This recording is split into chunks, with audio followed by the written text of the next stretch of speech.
Madame Berthoud, vous êtes directrice générale à la Villette, vous vouliez poser une question ou vous réagir? Je voulais réagir surtout sur la question de la diversité. Et puis démarrer par une petite provocation. Je vous trouve, messieurs, très politiquement corrects, finalement en tapant sur Sarkozy, parce que d'une certaine manière, je pense que ça relève aussi notre difficulté à tous, c'est d'aborder la culture, c'est-à-dire ce qu'elle recoupe, et on le voit bien à travers ces débats passionnants. Qu'est-ce que ça recoupe? Vous n'êtes pas d'accord, et c'est ça qui est aussi très intéressant. Et puis il y a la question très importante du rapport aussi à la culture. Moi, je voulais vous faire part d'une expérience, et puis juste revenir un peu sur les années 80, parce que ça a fondé pour partie le projet culturel de la Villette. C'est que la question du rapport à la culture, elle a été considérablement bouleversée par la mondialisation et par les crises et par les phénomènes d'exclusion. Et d'une certaine manière, la politique culturelle, elle a subi un énorme virage dans les années 80, mais aussi à cause, et peut-être grâce d'une certaine manière, à ça. Vous faisiez allusion tout à l'heure, Monsieur Mollard, à ce qu'on appelle, nous, dans nos établissements publics, la médiation, et pour lequel, effectivement, je peux témoigner que toutes ces dernières années, nos moyens ont considérablement baissé, nos moyens financiers, mais aussi il y a beaucoup de frilosité de l'administration et de l'administration culturelle pour que des artistes aillent dans les collèges, dans les lycées, ce sans quoi on n'arrive pas à aller chercher les publics les plus éloignés de la culture. La deuxième remarque que je voulais faire, c'est que à côté de la mondialisation, il y a, vous l'avez rappelé, un individualisme forcené. Et cet individualisme, d'une certaine manière lié à la mondialisation, il ne nous laisse d'autre choix que d'être parfois un individu consommateur ou alors un exclu. Et le grand enjeu aujourd'hui de la culture, c'est comment échapper à cette espèce de corner.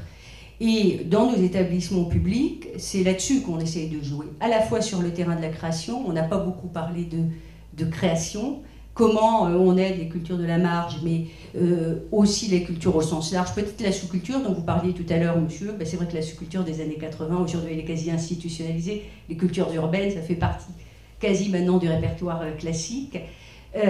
Comment on fait vivre toute cette diversité-là? Et puis surtout, comment on s'adresse aux publics les plus divers.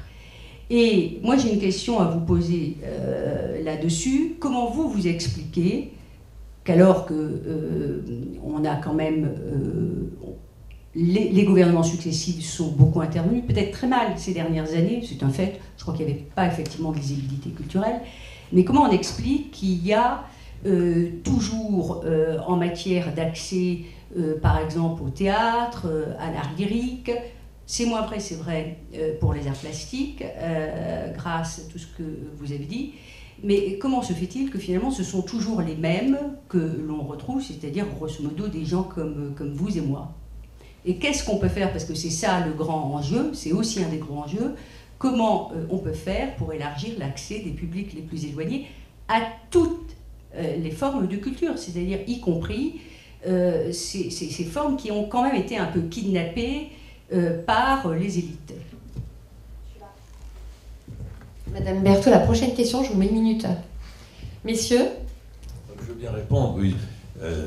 Je pense que ce que j'ai dit tout à l'heure, d'une certaine manière, est un élément de réponse, à savoir que on sait depuis les années 2000, mais même on le savait avant, 5 ans après l'ouverture du Centre Pompidou, on savait que la démocratisation culturelle induite par la création d'un grand établissement culturel était très faible.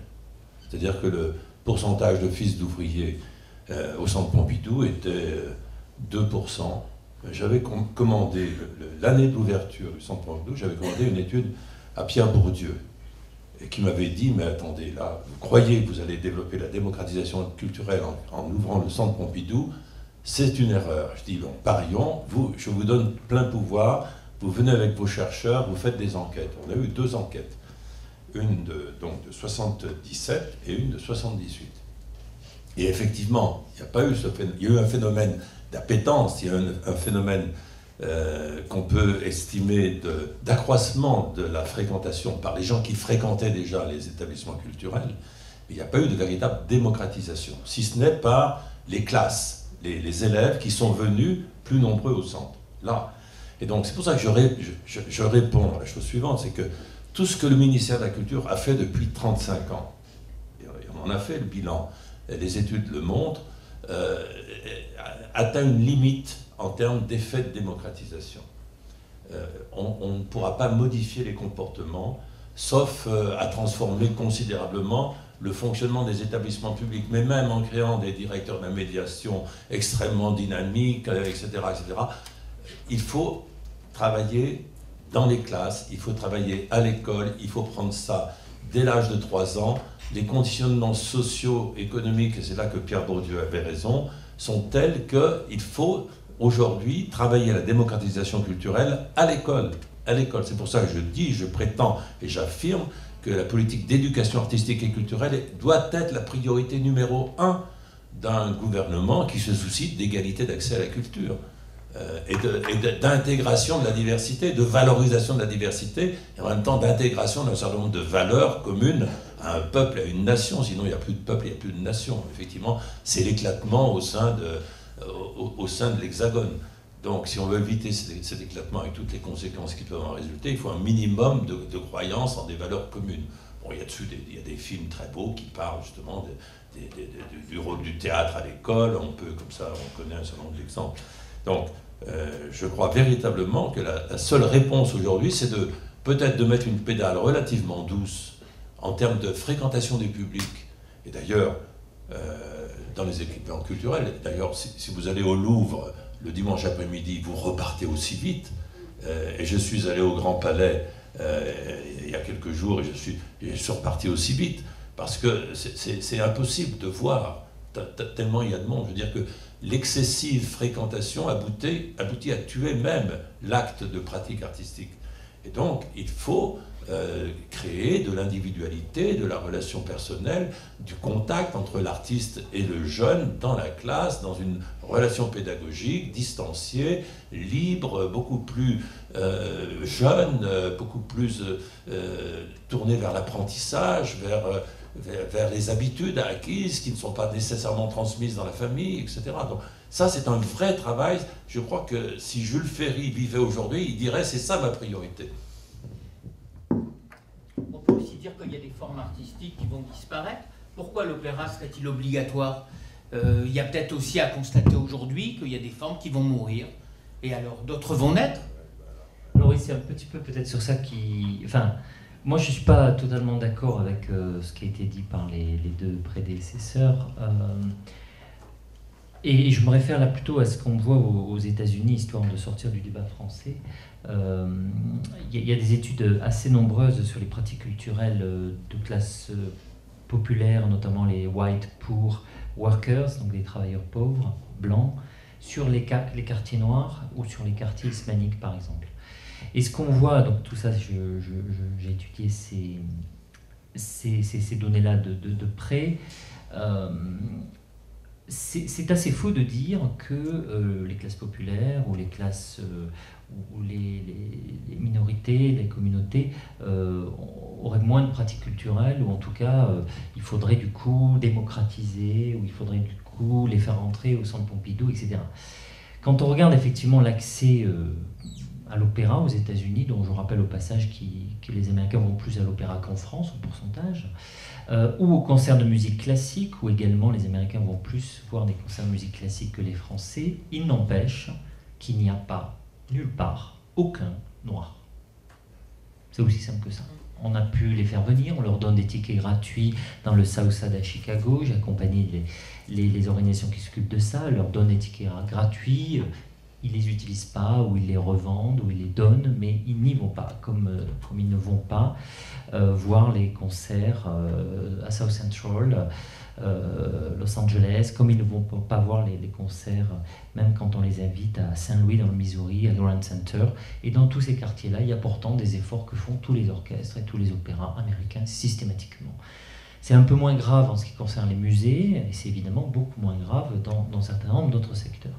Donc d'abord et avant tout, c'est tout simplement que ces cultures ne leur conviennent pas. Enfin, et pour une très simple raison, c'est que c'est des cultures blanches, des cultures élitistes, des cultures européennes, ce qui d'ailleurs ne veut pas dire qu'en soi ils les détestent, mais est-ce que nous, massivement, on va voir à Paris le Chitlin Circuit, par exemple, qui sont des musiques, enfin des spectacles noirs extrêmement prisés, où j'ai vu 4000 personnes, par exemple, à Detroit, aller voir ce spectacle qui a lieu chaque soir. Et c'est le cas partout aux États-Unis, où les Noirs vont très massivement. Et quand j'étais au Chitlin Circuit de Detroit, dans le grand Fox Theater, ces grands théâtres Fox des années magnifiques, j'étais le seul blanc. Les blancs n'y vont pas du tout. Donc, est-ce que la démocratisation, ça doit être de faire en sorte que les Noirs aillent voir la musique classique? Bien sûr que oui, moi je le pense, je ne suis pas contre ça. Mais c'est avant tout un problème de définition de la culture. Et c'est là que je rejoins ce que disait mon camarade avec lequel je partage beaucoup de points de vue, et sans doute on est d'accord aussi avec ça, Pierre Lescure. La culture, c'est pas simplement la culture, le catéchisme culturel que veut vendre l'élite française en disant voilà ce que vous devez venir pour aimer la culture. C'est effectivement aussi aujourd'hui les séries télévisées, c'est aussi la bande dessinée, on l'a dit, mais c'est aussi le manga, tout un tas de créations sur Internet, tout un tas de musique rap et tout un tas d'autres choses. Enfin, on connaît ça. Et malheureusement en France, on le sous-estime souvent. Dans un moment, et je termine sur ça, et c'était un peu le cœur des études que j'avais faites aux États-Unis et ailleurs à travers le monde, dans un même moment où deux phénomènes se passent, très, très brutaux et très définitifs sans doute, celui qui a été évoqué un peu par Pierre tout à l'heure, à savoir qu'on passe de pratiques culturelles collectives à des pratiques culturelles de plus en plus individuelles. Je me souviens d'une étude que je menais avec les syndicats CGT, comment appelle-t-on ça, des comités d'entreprise CGT, et disaient on va mettre les ouvriers dans un bus et on va tous aller voir un spectacle de théâtre en banlieue. Et ils faisaient ça tout le temps, ils donnaient des tarifs tellement préférentiels qu'on se demandait si on n'allait pas vous payer pour aller voir ces pièces. Et les gens leur répondaient ah non, nous on veut prendre notre voiture, avoir des tickets de réduction pour aller avec nos enfants à Disneyland. Et les syndicats CGT ne comprenaient pas ça profondément. Ça renvoie au Parti communiste, etc. Oui, mais non, mais je ne dis pas qu'il faut défendre ça, mais ça renvoie à une pratique collective, au-delà du fait que c'est du théâtre par rapport à Disneyland. Mais enfin, il n'y a pas de critique qu'on peut faire automatiquement à ça. Je vous rappelle que Disney produit aussi des choses très bien, mais c'est un autre débat, y compris Pixar, y compris DreamWorks est développé par Disney, y compris Miramax pour une part, mais surtout c'est que ça renvoie au fait que dans un cas c'est collectif, etc., dans un cas c'est individuel. Et puis l'autre élément, je termine, c'est qu'on passe aujourd'hui, qu'on le veuille ou non, de produits culturels, c'est-à-dire de choses qui étaient produites par des usines, notamment entre guillemets des factories, qui étaient les grands studios, etc., à quelque chose qui est de plus en plus souvent aujourd'hui des services, des flux, des formats, et que ça aussi, ça change complètement.